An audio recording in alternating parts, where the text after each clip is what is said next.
Hi friends, good morning to everyone. I am Vivek Sharma, English teacher. Today I am going to explain basic English concept. और आपको बता दें कि ये जो मेरा वीडियो लेक्चर बन रहा है वो स्पेशली उन बच्चों के लिए है जो 10th से 11th क्लास में पास होकर आ रहे हैं, जो पास आउट होकर आ रहे हैं। जो 11th अपकमिंग बैचेज है उन सब के लिए मैं स्पेशल वीडियो बना रहा हूँ और इसमें मैं बहुत सारी चीज़ों को ऐड करने वाला हूँ। कुछ स्पोकन का टर्म होगा, कुछ ग्रामर का टर्म होगा और कैसे लिखा जाता है इंग्लिश, एक अच्छा स्टैंडर्ड इंग्लिश कैसे राइट कर सकते हैं उसके बारे में बात करेंगे। एक अच्छा इंग्लिश कैसे बोल पाते हैं उसके बारे में बात करेंगे। तो ये जो वीडियो होगा ये बहुत ही इम्पोर्टेंट होगा उन बच्चों के लिए जो जनरली 10th तक थोड़ा बहुत इंग्लिश पढ़कर आ चुके हैं। जैसा कि आप 10th क्लास में पढ़े होंगे, नाउन प्रोनाउन जो 8 पार्ट्स ऑफ स्पीच हुआ वो पढ़े होंगे, थोड़ा बहुत वॉइस टेंस पढ़े होंगे। तो हम उन सब के हेल्प से मैंने एक वीडियो डिज़ाइन कर रहा हूँ मैं, वो स्पेशली उन बच्चों के लिए जिनका इंग्लिश बहुत वीक रहा है, जो इंग्लिश को जनरली उतना इंटरेस्ट से पढ़ नहीं पा रहे हैं, हम जनरली उसके लिए काम कर रहे हैं। तो आप देखते हैं क्या कि इंग्लिश बेसिक क्लास, इसमें मैं स्टार्ट कर रहा हूँ, थोड़ा बहुत मैं बता रहा हूँ कि इंग्लिश क्या है। तो आपको पता है कि सबसे पहले अगर देखें तो इंग्लिश जो है, जो इंग्लिश एक है क्या है, एक लैंग्वेज है। इंग्लिश एक क्या है, लैंग्वेज है। English is not a subject, English is a language. और आपको पता है जो हम लोग जो इंग्लिश पढ़ रहे हैं उसको हम लोग ब्रिटिश इंग्लिश के नाम से जानते हैं। हम लोग इंग्लिश पढ़ रहे हैं वो ब्रिटिश इंग्लिश के नाम से उसको जानते हैं। ये ब्रिटिश इंग्लिश कैसे हुआ तो आपको पता है कि इंग्लैंड में बहुत सारे ऐसे रोमन्स थे या कुछ एंग्लो सैक्सन्स लोग वहाँ पे आए, या कुछ ये जर्मन के कुछ लोग गए और वहाँ पे अटैक किए। वहाँ बहुत सारे भाषा आया, फ्रेंच, इटली, जर्मन, ये सारा कुछ भाषा आया। उन सब का मिक्सचर कंबाइंड किया गया, उसको मॉडिफाई किया गया। मॉडिफाई करने के बाद एक इंग्लिश लैंग्वेज बनाया गया। और आपको पता है कि पहले जो इंग्लिश था, कुछ लोग इंग्लिश को ऐसे पहले पढ़ते थे,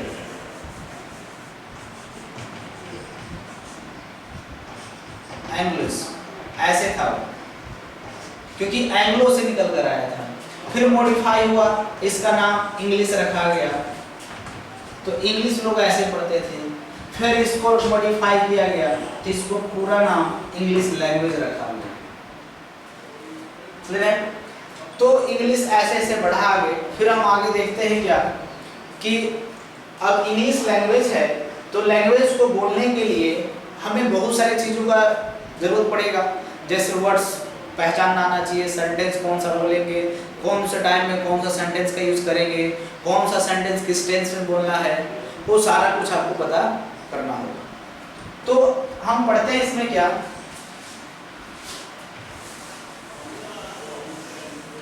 अगर आपसे कोई पूछे कि इंग्लिश के फादर कौन कहे जाते हैं, who is the father of English, तो आपको सिंपल नाम उनका बताना है, जोफ्रे चौसर। इनको इंग्लिश के फादर कहा जाता है। ये बहुत बड़े फिलोसोफर थे। He was a philosopher, he was a bureaucrat, he was a great poet. और हम कहें आपको कि जो ये जोफ्रे चौसर थे, ये लंदन में इनका जन्म हुआ था और लंदन में इन्होंने पोएट लिखने का काम किया। और मुझे ऐसा लगता है कि 14 से 15 साल की उम्र में इनका बायोग्राफी देखें तो 14 से 15 साल की उम्र में इन्होंने बहुत सारे पोएट, बहुत सारे प्रोज लिखना स्टार्ट कर दिया था। और इन्होंने ही आगे जाकर के इंग्लिश को एक अच्छा प्लेटफॉर्म दिया। और जिसके कारण इंग्लिश कहीं ना कहीं हम देखते हैं क्या कि हमारे आसपास में या इंडिया के और भी कंट्री में इंग्लिश स्प्रेड हुआ। और उन सब के पीछे बहुत बड़ा योगदान जोफ्रे चौसर का रहा है। तो अब हम बेसिक बात करते हैं इंग्लिश है क्या। तो इंग्लिश को आपको डिफाइन करना है, व्हाट इज इंग्लिश। तो English is a mixture of all language. English सभी भाषाओं का मिश्रण है। You can say also English is not a national language, English is international language. English एक अंतरराष्ट्रीय भाषा है।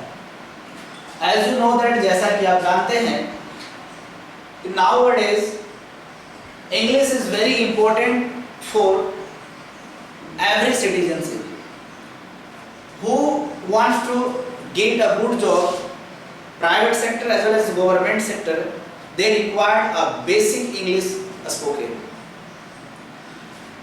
For getting a good job you required English, then how it is possible to speak a better English or fluent English? I am talking about this. हम एक अच्छा English कैसे बोलें, एक अच्छे इंग्लिश की शुरुआत कैसे करें, हम उन सब बेसिक कॉन्सेप्ट के बारे में बात करने जा रहे हैं। तो इसका बेसिक कॉन्सेप्ट ये है,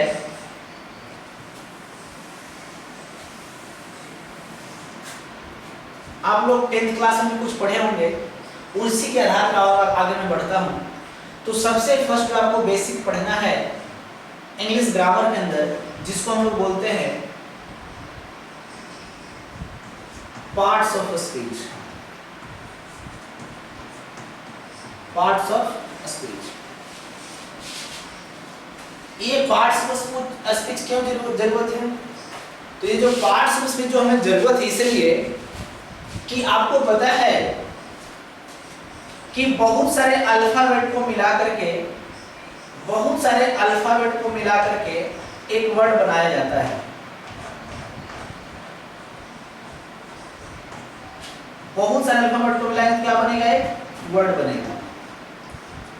और बहुत सारे वर्ड्स को मिलाएंगे तो क्या बनेगा? सेंटेंस बनेगा। और आपको पता है कि बहुत सारे सेंटेंस को मिलाएंगे तो एक लैंग्वेज बनेगा। It means what? To speak a language we require a sentence.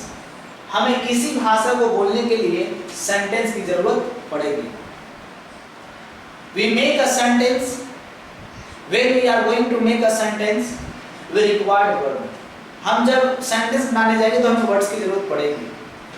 तो सपोज एक सेंटेंस अगर हमने लिखा, उस सेंटेंस में अगर 3 से 4 वर्ड आए तो वर्ड कौन कौन से होंगे? वो वर्ड नाउन भी हो सकता है, वो वर्ड प्रोनाउन भी हो सकता है, वो वर्ड एडजेक्टिव भी हो सकता है, वर्ब भी हो सकता है, एडवर्ब भी हो सकता है, प्रीपोजिशन भी हो सकता है, कंजक्शन भी हो सकता है। तो हम किसी सेंटेंस, जो सेंटेंस हम बनाते हैं, किसी भी सेंटेंस को बनाने के लिए क्या बेसिक जरूरत पड़ेगा, उसी में हम पढ़ते हैं क्या? Parts of speech. तो आप शायद प्रीवियस क्लासेस में भी और जूनियर क्लास में भी आप पढ़े होंगे कि 8 पार्ट्स ऑफ स्पीच होते हैं। कितने होते हैं? 8 पार्ट्स ऑफ स्पीच, जिसमें सबसे फर्स्ट होता है आपका नाउन, जो सेकंड होता है जिसको हम बोलते हैं प्रोनाउन, जो थर्ड होता है जिसको हम बोलते हैं verb, fourth adverb, fifth adjective, 6 preposition,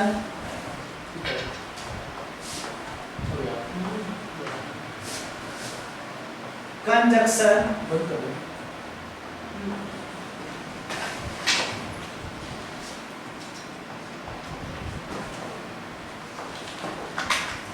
interjection. ये टोटल 8 पार्ट्स ऑफ स्पीच होते हैं।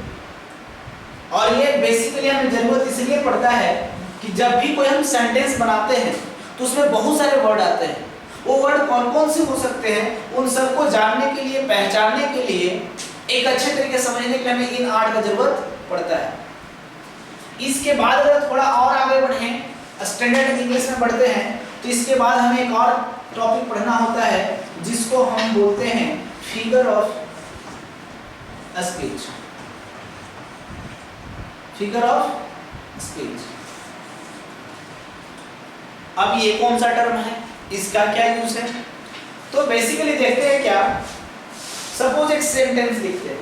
अच्छा, इसका हम बता रहे हैं कि फिगर ऑफ स्पीच जो होता है इंग्लिश लैंग्वेज के अंदर, इसका यूज बस इतना है कि किसी भी सेंटेंस को और अट्रैक्टिव और स्ट्रॉन्ग फॉर्म कैसे दे सकते हैं। जैसे let us take an example, he fought bravely, he fought bravely, वह काफी साहस के साथ, काफी बहादुरी के साथ लड़ा।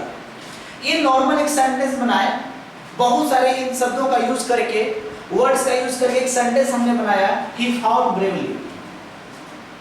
अब इस सेंटेंस को मुझे एक और अट्रैक्टिव बनाना है, और स्ट्रॉन्ग बनाना है, और इसका इम्पैक्ट ज्यादा हो। और कैसे बना सकते हैं? तो उसमें हमें हेल्प किसकी चाहिए?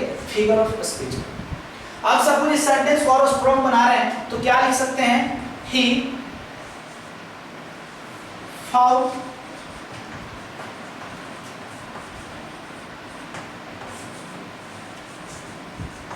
in this fight as a lion।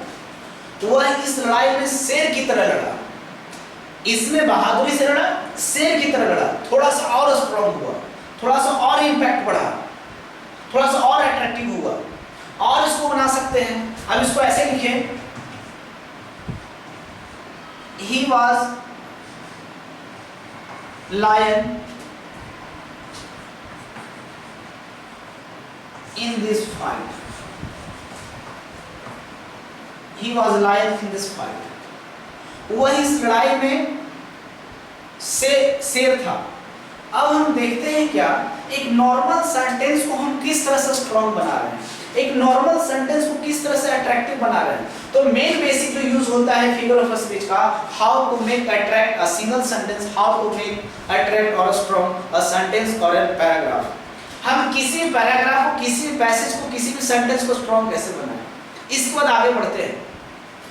बढ़ना यह है कि जैसे लिटरेचर के अंदर दो पार्ट होते हैं, एक पोएट्री सेक्शन होता है, एक प्रोज सेक्शन होता है।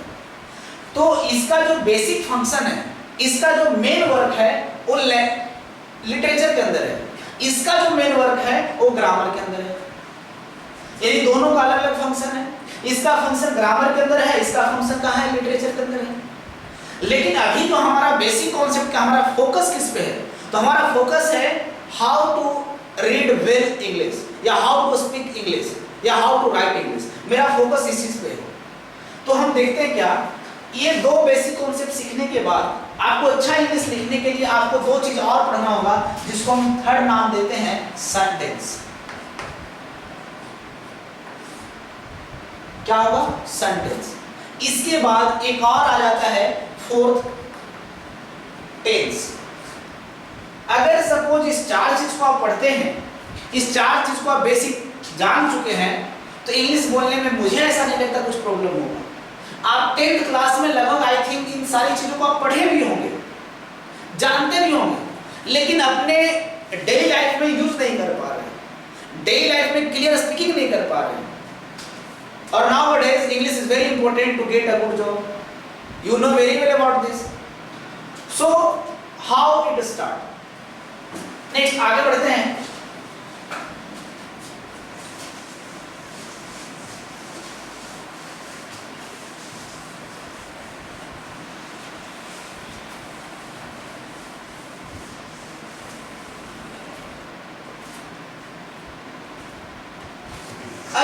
थोड़ा और आगे कहते हैं, आपको करना क्या है, जो आप सेंटेंस लिखते हैं सबसे फर्स्टली आपका उसका प्रोनाउंसिएशन सही होना चाहिए। सबसे फर्स्टली क्या होना चाहिए? उसका प्रोनाउंसिएशन सही होना चाहिए। तो हम दो चीज देखते हैं, जैसे पहला हम डिस्कस करते हैं टेंस में वर्ब के बारे में। किसके बारे में? वर्ब के बारे में। ये स्टार्टिंग मैंने अचानक वर्ब क्यों कर दिया? वर्ब इसलिए कि यहाँ सबको स्पोकन इंग्लिश का कुछ टर्म मिलेगा। कुछ क्या मिलेगा? टर्म मिलेगा। इसके बाद हम पढ़ेंगे फंडामेंटल और उसके बाद, लेकिन इसके पहले एक चीज और, एक ये कि पहला अगर आपको डिफाइन करना हो इंग्लिश को, तो आप बोलेंगे English is a mixture of all language. English सभी भाषाओं का मिश्रण है। English is a international language. इसके बाद लैंग्वेज क्या है? तो आप बोलेंगे लैंग्वेज एक ऐसा माध्यम है जिसके माध्यम से हम अपने विचारों को किसी दूसरे के प्रति प्रकट करते हैं, उसको बोलते हैं भाषा। या इन इंग्लिश आप कैसे कह सकते हैं कि language is a medium by which we can convert our feelings और thoughts to other person is known as language. इतना करने के बाद अब हम आते हैं वर्ब पे। वर्ब पे क्यों आ रहे हैं कि वर्ब पे इसलिए मैं आ रहा हूं कि सेंटेंस में भी इसकी जरूरत पड़ेगी, टेंस में भी इसका जरूरत पड़ेगा, और हम देखते हैं क्या, जब आप 8 पार्ट्स ऑफ स्पीच को पढ़ेंगे उसमें भी वर्ब की जरूरत पड़ेगी। इसलिए मैं स्टार्टिंग वर्ब से कर रहा हूं। और इसके पीछे एक रीजन और है कि जब वर्ब से स्टार्ट करेंगे तो वर्ब क्या होता है, किसी भी स्पोकन को बोलने के लिए काफी इंपॉर्टेंट होता है। तो मैं यहां से डिजाइन कर रहा हूं वर्ब को। वैसे देखा जाए तो वर्ब को बहुत सारे पार्ट में डिवाइड करते हैं, जैसे helping verb, main verb, transitive verb, intransitive verb, lexical verb, auxiliary verb, ऐसे बहुत सारे फॉर्म डाइवर्ट हो जाते हैं। अभी बेसिक लेके चल रहे हैं, उतना हम आगे नहीं बढ़ते हैं, बेसिक पे चलते हैं। तो वर्ब को बेसिकली हम 3 पार्ट में डिवाइड करते हैं, जिसमें सबसे फर्स्ट होता है to be form, to be. फिर आगे डिवाइड करते हैं तो इसके अंदर होता है to have form, to have. Next आगे डिवाइड करते हैं तो to do form, to do form. To be में कौन कौन से आते हैं, बी,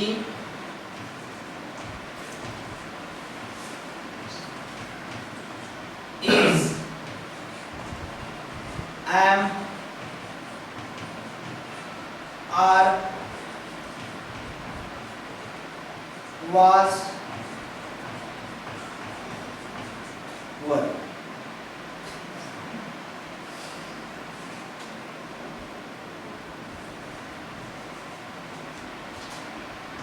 Been,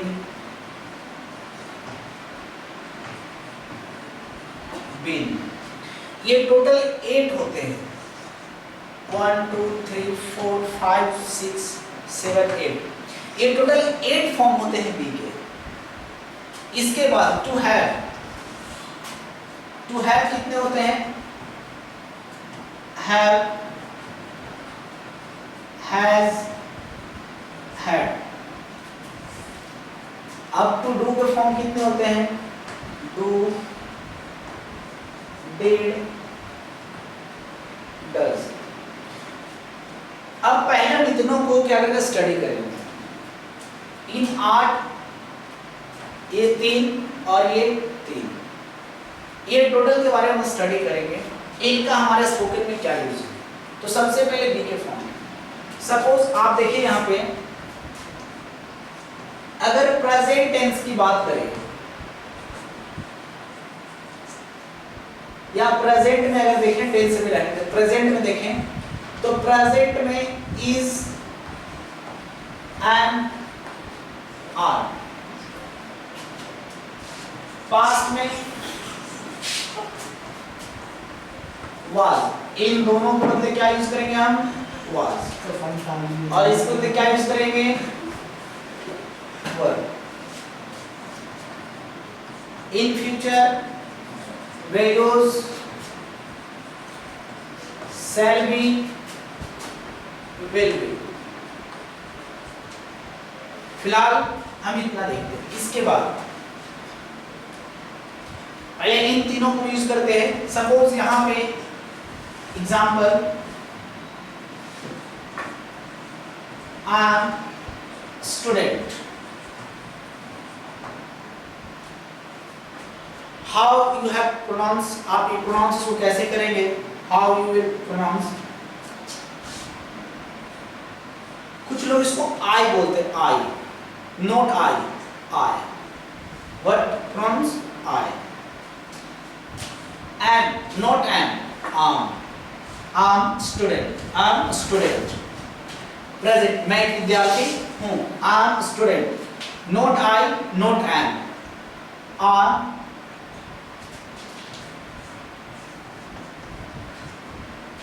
दोनों कंबाइंड करके क्या बोलना है? आम स्टूडेंट, आम स्टूडेंट, नोट आई, आम student. Next, I was student, note I, note was या बाज, was, I was student, I was student, I was student। next,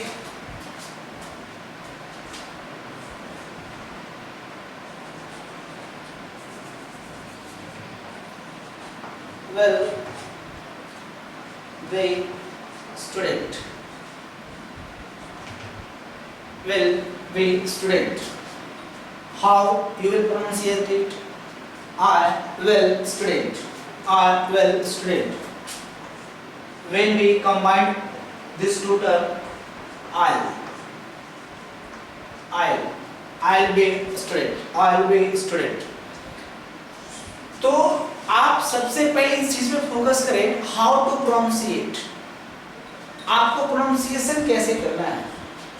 in present tense I'm student, I was student, I'll be student। आप उस चीज को एक तरीके से systematic way में क्या करें, उसको प्रोनाउंसिएट करें। आप उसको घर में प्रैक्टिस कर सकते हैं।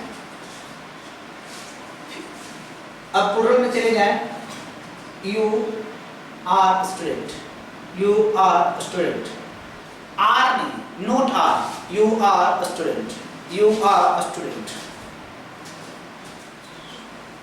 You were student, you were student. वर्स की जगह यू के साथ क्या लगता है? वर लगता है। You were student, not where were, not where were, you were student. तो आप जब भी लिखते हैं प्रोनाउंसिएशन पे ध्यान देना है। आप देखते हैं क्या इसका मेन फंक्शन जो है इस एड का, इस एड का आपको फंक्शन जानना बहुत जरूरी है। अब आपको पता है कि बहुत सारे ऐसे फिल्में होती हैं, बहुत सारे ऐसे मूवी होते हैं जिसमें एक ही एक्टर दो रोल प्ले करते हैं। ठीक उसी प्रकार से ये होता है। ये हेल्पिंग वर्ब की तरह भी और मेन वर्ब की तरह दोनों तरह ये फंक्शन करता है। इसकी विशेषता, इसकी पार्टिकुलरली इसमें है, इसकी खासियत इसमें है, ये हेल्पिंग वर्ब की तरह भी और मेन वर्ब की तरह भी, ये दोनों काम करता है। तो आपको ये समझना होगा, हेल्पिंग वर्ब की तरह काम करेगा तो क्या बोलेंगे, मेन वर्ब की तरह काम करेगा तो क्या बोलेंगे, और दोनों में डिफरेंस क्या है।